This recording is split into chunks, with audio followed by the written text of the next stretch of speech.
Yang pertama di sini ada biofarmaseutika oral, cabang farmasi yang mempelajari interaksi antara obat dengan tubuh manusia melalui jalur oral atau melalui mulut. Biofarmaseutika oral mencakup tiga fase utama, yaitu fase farmasetik, fase farmakodinamik, dan fase farmakokinetik. Selanjutnya di sini ada fase farmasetik.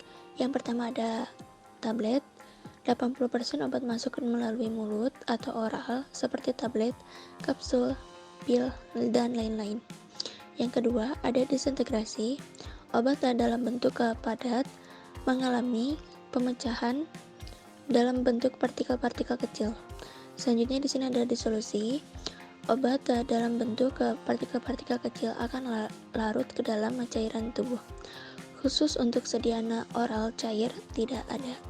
Fase farmakokinetik, di mana pada fase farmakokinetik ini dibagi menjadi 4 bagian. Yang pertama di sini ada absorpsi.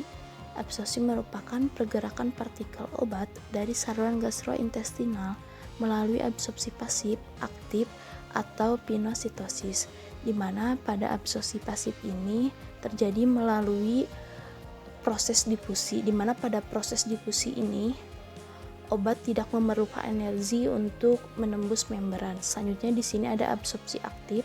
Pada absorpsi aktif ini membutuhkan karier atau pembawa seperti enzim atau protein sehingga obat dapat menembus membran.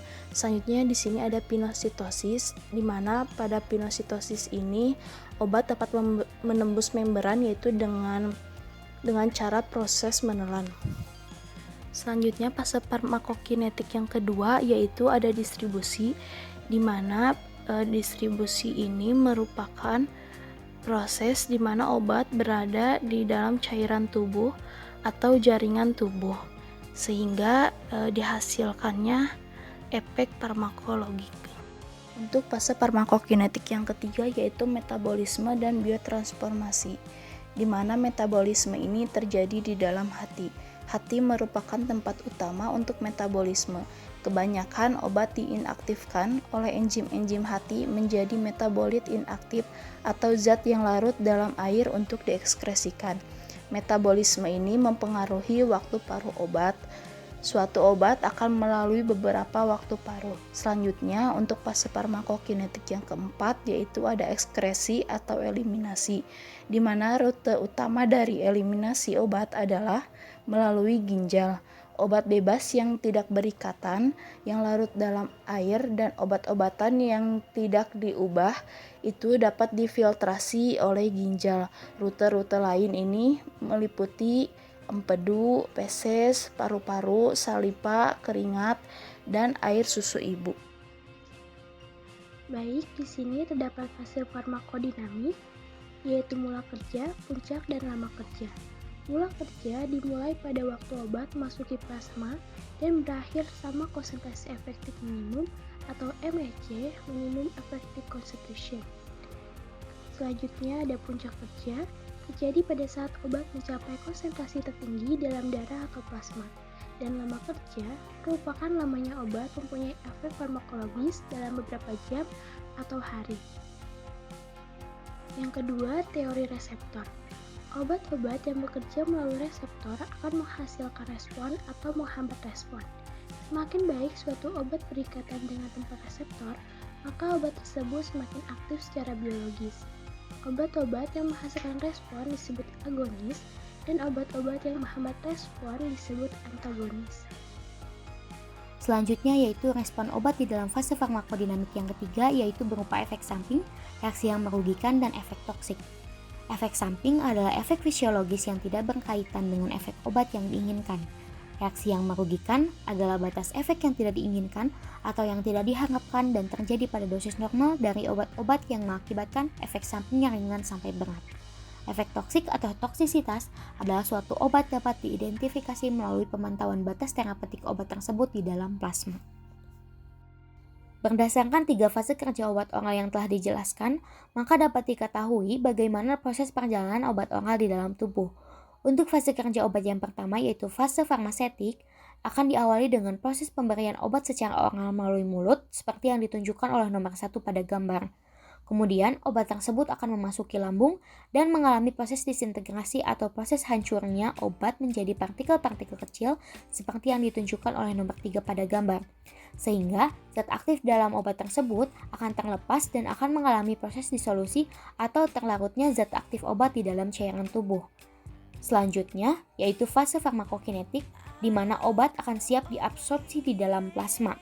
Setelah obat terabsorpsi, obat akan didistribusikan atau diedarkan ke seluruh jaringan tubuh seperti jaringan sel, jaringan hati, dan sebagainya melalui pembuluh darah seperti yang ditunjukkan oleh nomor 2 pada gambar.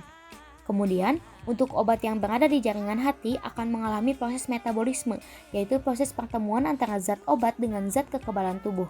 Zat racun di dalam obat akan dilumpuhkan, sedangkan zat obat yang bermanfaat akan diolah sehingga berkhasiat sebagai obat seperti yang ditunjukkan oleh nomor 4 pada gambar. Setelah mencapai target berupa metabolit, maka sisanya akan segera diekskresikan oleh tubuh dalam bentuk urin, keringat, feses, air liur, ataupun ASI dengan sifat-sifat tertentu.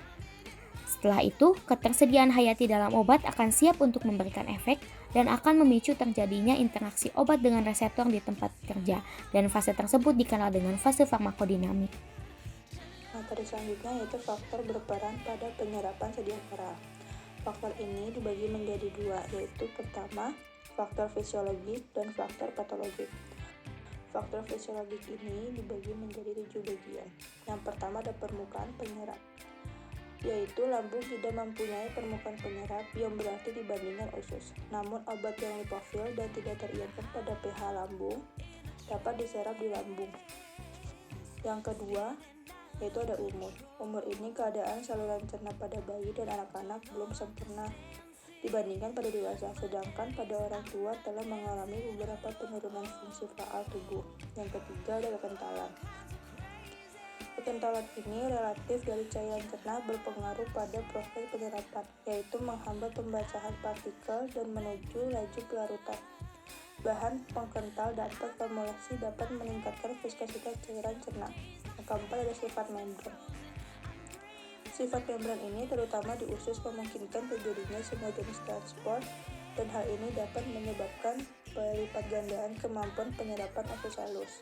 Yang kelima ada laju perlewatan dan waktu tinggal dalam lambung, yaitu karena usus merupakan tempat penyerapan utama, sehingga faktor yang meningkatkan pengosongan lambung akan mempengaruhi penyerapan.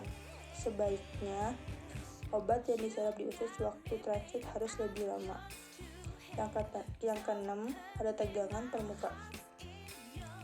Tegangan permukaan yaitu pengurangan tegangan permukaan akan memudahkan dan pelarutan partikel yang super larut. Yang terakhir yaitu ada pH dan perubahan pH karena formulasi. Nah, selain faktor fisiologik yang telah dipaparkan sebelumnya, terdapat faktor patologik yang berperan pada penyerapan obat oral. Yang pertama, gangguan fungsi penggetahan. Misalnya adanya obstruksi saluran empedu yang menyebabkan gangguan penyerapan vitamin larut lemak. Kedua, gangguan transit. Misalnya adanya tukak lambung yang mempercepat transit obat. Dan ketiga, gangguan penyerapan seperti pengurangan luas permukaan penyerap, perubahan media usus, dan hambatan pada pembuluh balik darah atau yang disebut vena, atau juga pada pembuluh getah bening yang menjadi tumor. Keadaan patologik lain misalnya dari penyakit-penyakit yang diderita, misal penyakit hati, jantung, ginjal, paru-paru, adanya malnutrisi, dan penyakit neoplastik, yaitu suatu kondisi yang menyebabkan pertumbuhan tumor. Selanjutnya di sini ada sifat membran rute pemberian oral. Yang pertama ada permeabilitas. Membran rute pemberian oral harus memiliki permeabilitas yang cukup untuk memungkinkan obat untuk melewati membran tersebut dan masuk ke dalam aliran darah.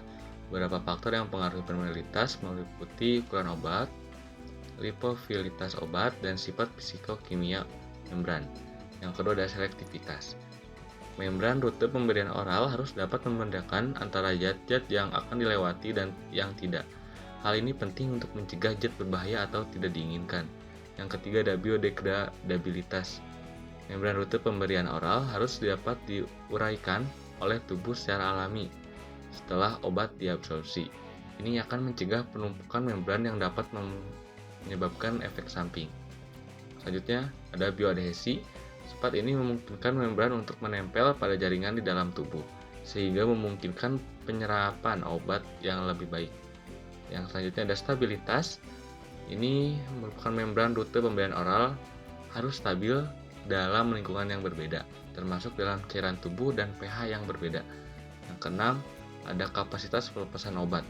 Membran rute pemberian oral harus dapat melepaskan obat secara terkontrol sesuai dengan kebutuhan terapi. Baik, selanjutnya itu ada sifat zat aktif obat secara peroral.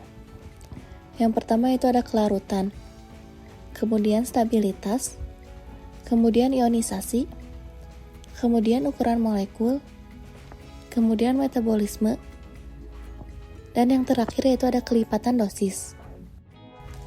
Selanjutnya itu ada contoh obat oral, yaitu ada tablet. Contohnya yaitu tablet paracetamol.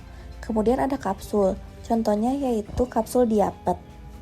Kemudian ada serbuk, contohnya yaitu Lactobe.